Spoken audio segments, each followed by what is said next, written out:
Chhattisgarh Christian forum द्वारा आज एक निजी होटल में पत्रकार वार्ता लेकर के मसीही समाज का दर्द बयां किया गया। हम आपको बता दें कि यहाँ पर अलग अलग गांवों से लगभग 14 मसीही समाज से जुड़े हुए लोगों को लाया गया था, जिनके साथ मारपीट की गई है। अरुण पन्नालाल के नेतृत्व में हुई इस पत्रकार वार्ता में मसीही समाज के लोगों ने अपना दर्द बयां किया और बताया कि उनके साथ मारपीट की जा रही है और रोजाना ऐसी घटनाएं उनके साथ हो रही है। आदिवासी गाँवों में ईसाई मुक्त प्रदेश बनाने की मुहिम चलाई जा रही है। ढोल नगाड़ों और लाठियों के बल पे गाँव को ईसाइयों से खाली कराया जा रहा है।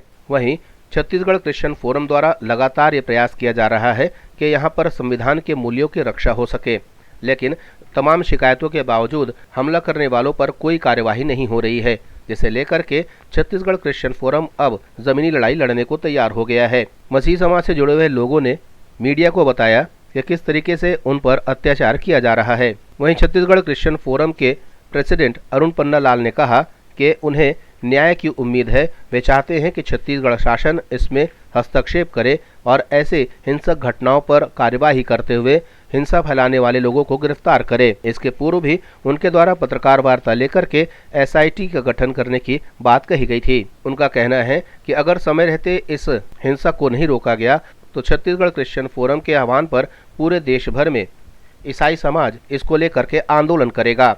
हमारा मुद्दा एक ही है कि छत्तीसगढ़ में संविधान समाप्त होते हुए नजर आ रहा है।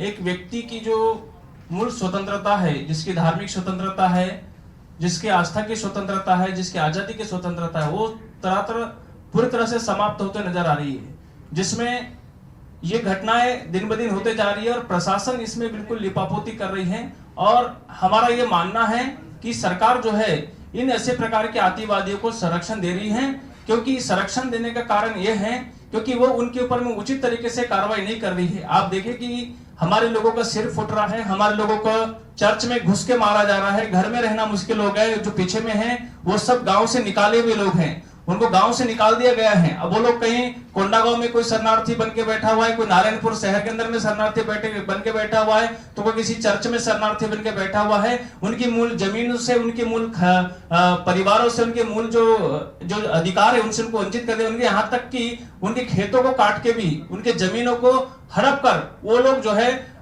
उनकी जमीन और उनके खेत खलियान को सबको छीन रहे हैं और सीधा गांव से बाहर निकाल रहे और बोल रहे साफ साफ, अब हमारी सरकार है, हमारा राज है, हमारा कलेक्टर है, हमारा एसपी है, हमारा सब कुछ है, अब हमारा राज चलेगा। ब्यूरो रिपोर्ट, जनता से रिश्ता।